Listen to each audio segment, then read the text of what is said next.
नीमच के छोटा सराफा बाजार में मंगलवार को अचानक हलचल तेज हो गई। मृतक सराफा व्यापारी बहादुर सोनी की दुकान सत्यम ज्वेलर्स पर इंस्पेक्टर पुष्पा चौहान के साथ पुलिस टीम पहुंची। पुलिस ने दुकान के दोनों ओर लगे चैनल गेट पर ताले ठोक दिए और इसके बाद अंदर गुपचुप तरीके से जांच शुरू कर दी। दरअसल बहादुर सोनी पर आरोप है कि उनके पास कई निवेशकों की नगद राशि और बनवाने के लिए दिए गए करोड़ों रुपए के सोने चांदी के जेवरात जमा थे।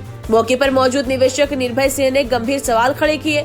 उन्होंने बताया कि बेटी की शादी के लिए पिछले 4 साल से 1-1 ग्राम जोड़कर उन्होंने 50 ग्राम सोना बहादुर सोनी के पास जमा कराया था।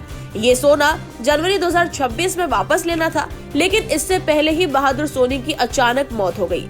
निवेशकों का कहना है कि उन्होंने पुलिस को शिकायती आवेदन दिया था।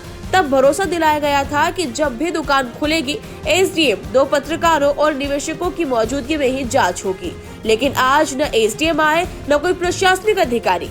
पुलिस अकेली ही दुकान खोलकर कार्रवाई करने पहुंच गई। इसी बात को लेकर निवेशकों ने पारदर्शिता पर सवाल उठाए हैं।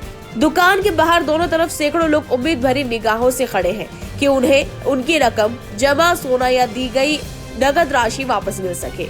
अब देखना होगा कि ये जांच किस दिशा में जाती है और निवेशकों का टूटा भरोसा दोबारा जुड़ पाता है या नहीं।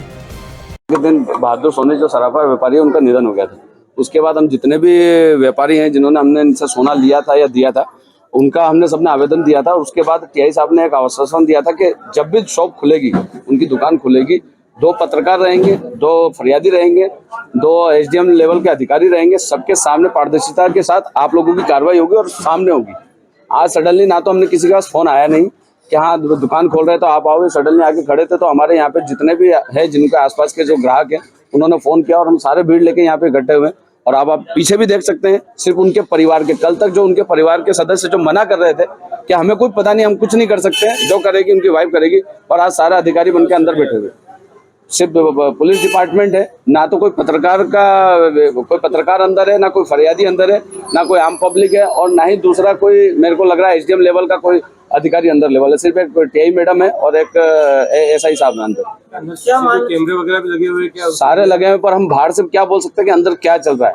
अगर आप लोग होते, पत्रकार होता तो लाइव चलता रहता, न्यूज आती रहती, वीडियोग्राफी होती रहती, सारी चीजें। आधे उधर खड़े हैं, आधे हम इधर खड़े हैं। क्या लग रहा है कि पूरी कार्रवाई पारदर्शिता का सब आप बोल सकते हैं, सभी देख सकते हैं आपके थ्रू, आपके माध्यम के थ्रू कैमरे से देख ही रहे हैं कि कोई पारदर्शिता का यहाँ पे कोई नियम नहीं दिख रहा है और ना ही साफ दिख रहा है कि अंदर क्या चल रहा है।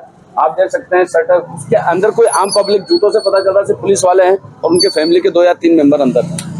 ठीक है, और आपके माध्यम से तो यही चाहते हैं, चाहे वो एसडीएम साहब हो, चाहे एसपी साहब हो, चाहे कलेक्टर साहब हो, कि इस चीज की कार्रवाई, क्योंकि करोड़ों निवेशकों का पैसा है, कईयों की बेटियों की शादी है, कईयों का गहना है, कईयों का कैश है, तो इस पर कैसे यकीन करा जाए कि क्या कार्रवाई चल रही है।